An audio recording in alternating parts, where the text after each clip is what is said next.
Dr. R. Leo Sprinkle.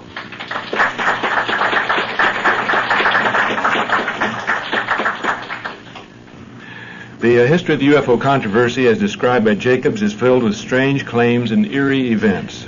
For some writers, for example, Klass, Menzel, and Tavez, these claims are nonsense brought forth by misguided UFO witnesses and by misled UFO investigators. However, other writers, for example, Hynek, Lorenzen and Lorenzen, Salisbury, Vallée, and others have described the UFO experience in terms of a display, including close encounters, abductions, and contactee cases. The emerging pattern of UFO activity leads to the tentative hypothesis of conditioning. The question can be asked, does the UFO phenomenon represent a program of cosmic consciousness conditioning? If investigators are willing to consider the question of psychic as well as physical manifestations in a UFO display, then other questions raise their silly heads. Some of the questions are like these. Are UFO prophecies in the physical realm or in the psychic realm? Do UFO prophecies represent future events which will occur, or do they represent impossible events which cannot occur? Do UFO prophecies represent possible events if humans do not mind their manners? Do UFO prophecies represent a mirage of our fantasies and fears of the future, or do they represent a mirror which reflects our own postures and pronouncements of the present? The problem of UFO prophecies is difficult to explore. There is a mass of information. However, there seems to be no easy method for analyzing the information. The general literature of prophecy has several features, including these. 1. Prophecies often deal with claims of covenants or relationships between humans and gods or spiritual forces. 2. Prophecies often deal with claims of changes which will occur or must occur if humans are to regain or gain their rightful position within the framework of the cosmos. And 3. Prophecies often deal with terminology and symbols which promote a variety of interpretations. Historians are quick to point out that prophecies, revelations, and doomsday predictions usually increase at the end of each century. Thus, it's appropriate that we now observe an increase of Bible-inspired predictions of the end of the world. As a bonus, we also have an increase in predictions about UFO phenomena. However, for every UFO prediction which seems to be fulfilled, there is one which is not fulfilled. Examples: Jacobs has written about the incident described by Major Friend. I love that name. Major Friend was then the director of the Project Blue Book. He describes an incident in which 6 witnesses watched while one CIA officer went into a trance and apparently made contact with space people. The others wanted proof. The man in trance said that if they looked out of the window, they would see a flying saucer. 3 men rushed to the window and saw an UFO. At the same time, the radar center at Washington National Airport reported a blockage of radar returns, which occurred in the direction of the sighting. The CIA briefed Major Friend, who sat in on a later trance session. He asked to be kept informed of later developments, but apparently nothing happened except for the transfer to other positions of the men involved. On the other hand, we have an incident described in the book by Festinger, Rieken, and Schachter, When Prophecy Fails. This book offers a conclusion by a group of social psychologists that when specific UFO prophecies fail, true believers do not change their beliefs. They merely redouble their efforts in the same wrong direction. Well, we ask again, shall we dismiss UFO prophecies as a mirage generated by spacey CIA officials or silly occult groups in little towns across the USA? Do UFO prophecies merely mirror the doubts and anxieties about the future, or do these prophecies represent a portion of a much larger program to condition our belief systems and thereby change our actions and our patterns of behavior? A review of the literature offers information, opinions, and speculations about the purposes and processes of prophecy, especially in regard to the questions about the evolution of humankind. Here are some examples. The Urantia book of 1955 and OAH, SPE, OSPE, 1882 are histories of the universes as well as a history of the Earth. A book by Chan Thomas called The Adam and Eve Story offers a theory of cataclysmic Earth changes. Other books dealing with catastrophic events and earthquakes include those by Goodavage, by Goodman, Valentine, Verscure, Weber, and Liss, and the anonymous geologist who analyzed Edgar Casey's predictions about Earth changes. In general, these books are well written. In many instances, the writers compare available scientific knowledge with information which is obtained from persons who describe their clairvoyant visions or precognitive impressions. Another group of books offer various theories about the process of prediction, prophecy, and synchronicity, including social and psychic factors. For example, the books by Loy, Vaca, and Vaughan. Yet another batch of books are based upon the writer's interpretations of biblical or religious revelations. For example, the Fatima prophecy is described by Connor, by Culligan, and interpreted by Stanford. A variety of books, some of which seem to be more sensationalist than sensible, offer the writer's versions of the apocalypse or the end of the world. For example, books by Brooke, Ebon, LaHaye, Lindsay, Weldon and Levitt, Wilkerson, and the booklet Cosmic Awareness Speaks. Some writers provide their interpretations of the significance of UFO phenomena in the forthcoming, quote, New Age, end quote. For example, Beckley, Elkins, Hertak, Moyer, Peters, Puharich, Shuttlewood, Spangler, and Steiger. One writer with the marvelous name of Eden has written a book entitled Planet in Trouble, the UFO Assault on Earth. Another writer wrote a book whose title refers to economic predictions, but the title looks as if it could refer to UFO predictions. It's entitled How to Prepare for the Coming Crash. Holroyd has provided a fascinating account of meditational experiments or rituals which apparently were proposed by UFO personalities and conducted by 3 persons who were attempting to minimize warfare between Arab and Israeli armies. Tansley's book 77 argues that most UFO phenomena are reflective of esoteric or mystical teachings rather than physical manifestations, and he concludes the purpose of these mystical displays is to shape the consciousness of the inhabitants of Earth. Spangler described 2 types of archetypal symbols for new creative energies, services which are symbolized by the prophet and by the priest. The prophet refers to consciousness which is divinely inspired, pointing out the need for change, approaching danger, and acts as a catalyst in order to inspire transformation. For the prophet, reality is that which must be changed, but the priest refers to changes which have already been accomplished, so that reality is seen as the presence of the new, the redeemed, or the regenerated form of the world. For the prophet, the new age is yet to come. For the priest, the new age is already here. Spangler goes on to point out that our links with, quote, space brothers, unquote, are based upon consciousness. Quote, ultimately it is only consciousness which separates anything in the universe, not space, not time, but consciousness. Understand this, and the key to all space contact in the new age is placed before you, unquote. He claims that meditational practice will lead to, quote, building an ark. All who attune to and live this consciousness are absolutely protected, no matter what happens to the outer world. He goes on to say, you are being visited by other planetary beings, but they come to you now in higher energy bodies than before, and you must yourselves rise in consciousness if you wish to contact them, unquote. Spangler concludes, quote, the space brothers will not come into relationship with you until you have evolved the capacity for cosmic brotherhood. Their interest is not simply that of helping you.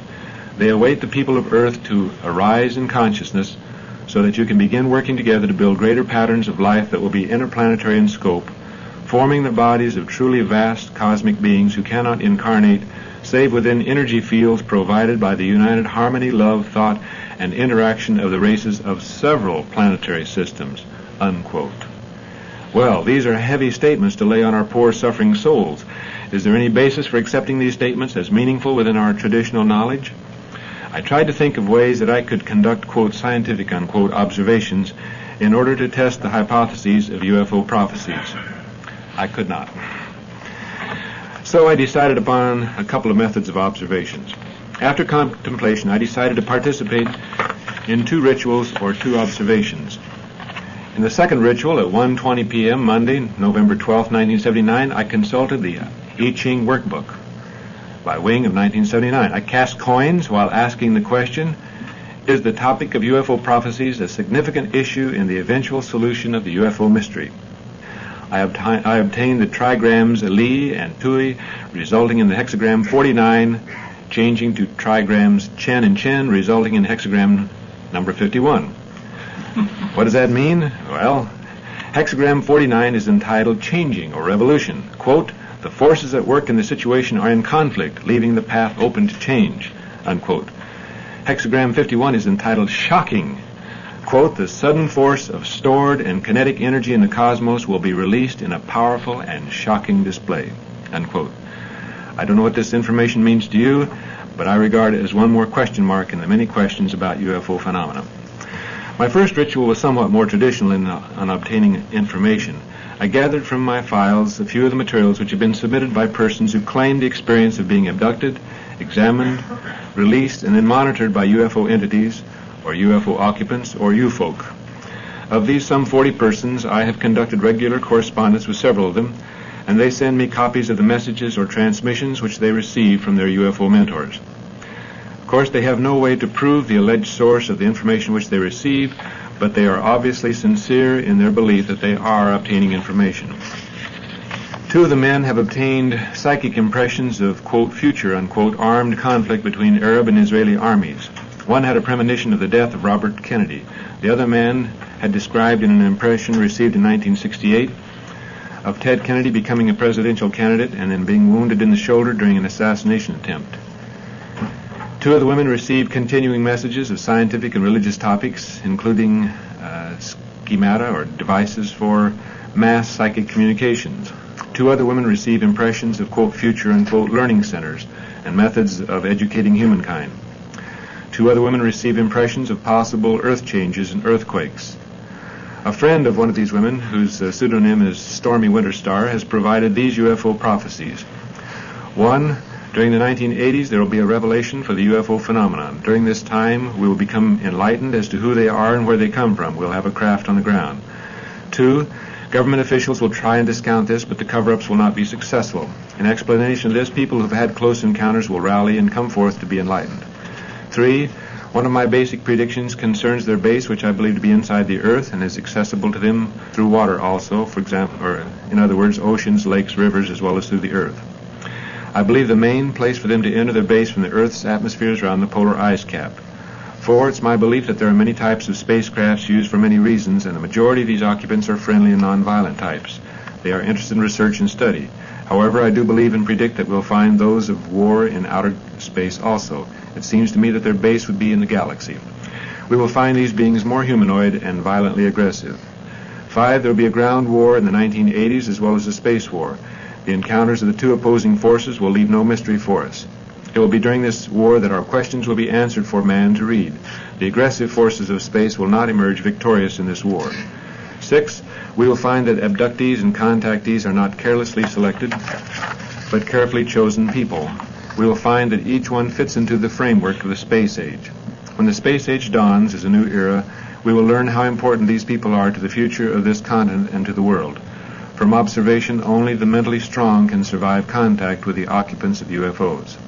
7. I predict that we will find that from time of contact, the abductees are in a sleep state of learning and programming for the space age on almost a daily or nightly basis. Contactees are vaguely aware of this training program. However, known communication produces a barrier between them and what we call normal life. 8. We will one day be in a position to view spacecrafts that are now obsolete to space creatures.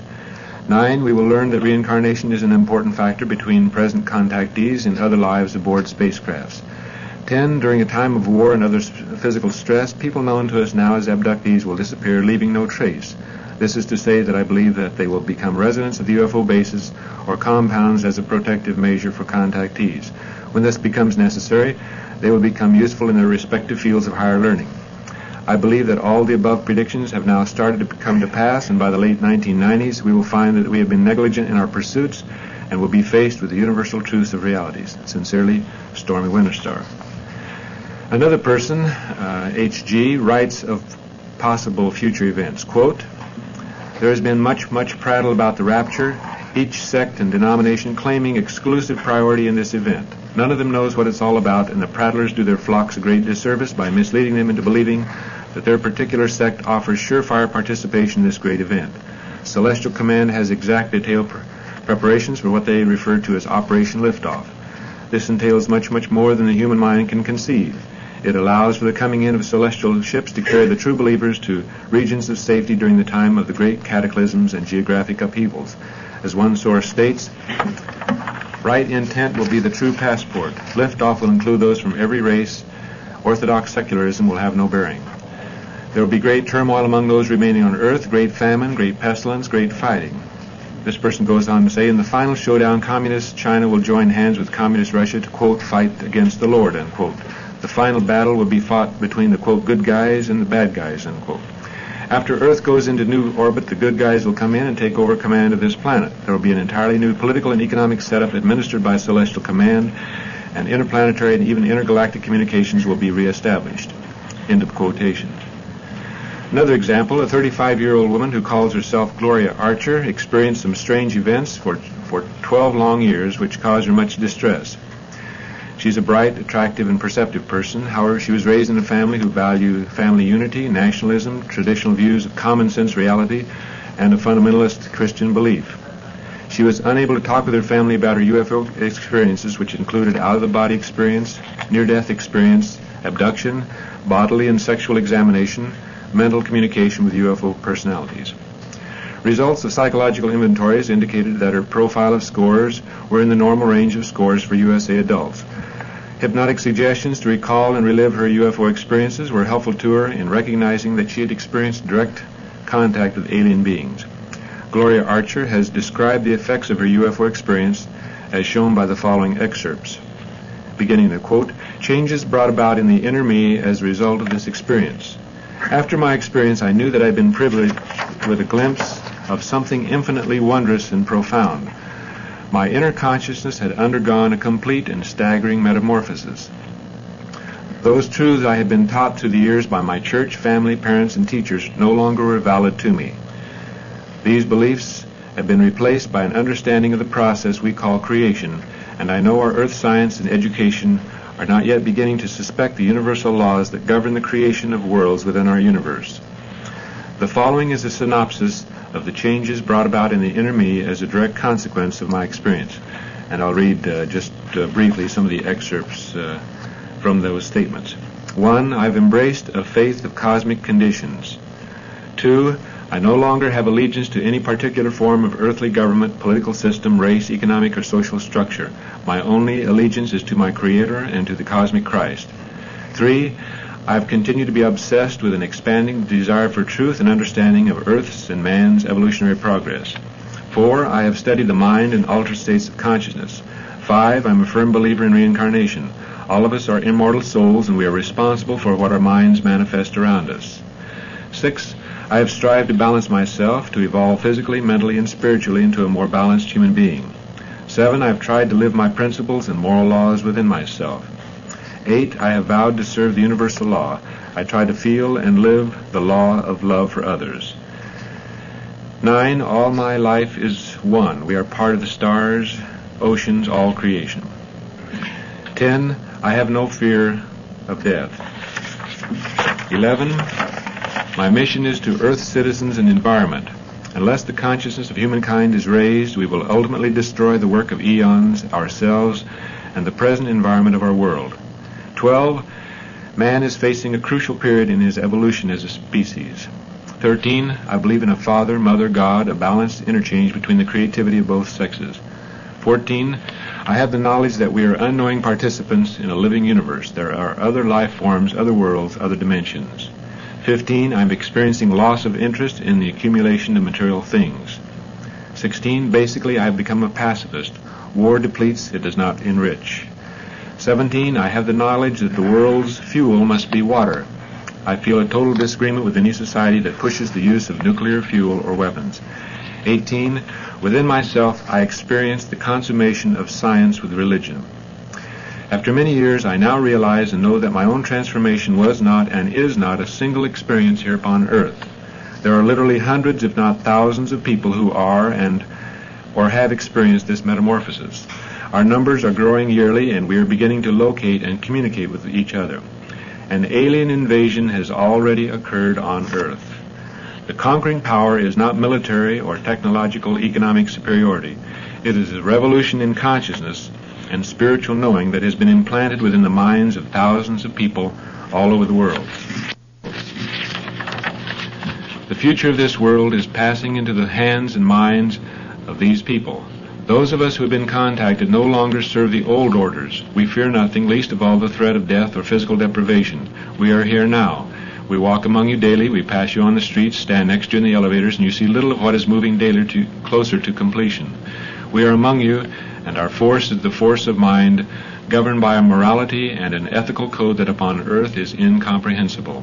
End of quotation. I think it's interesting to note in regard to item 7, quote, I have the knowledge that the world's fuel must be water, unquote, I noticed in the Denver Post of November 13, 1979, an Associated Press news item about work being conducted in the Sandia laboratories in Albuquerque, New Mexico, regarding a particle beam fusion accelerator, which was described as the only one of its kind outside the Soviet Union, and as a type of nuclear reactor which, if successful, would be fueled by nature's most plentiful resource, water. And this young woman has no knowledge of this kind of scientific work as far as I can determine. Well, the question arises, what do UFO prophecies tell us about the possible purposes of UFO personalities?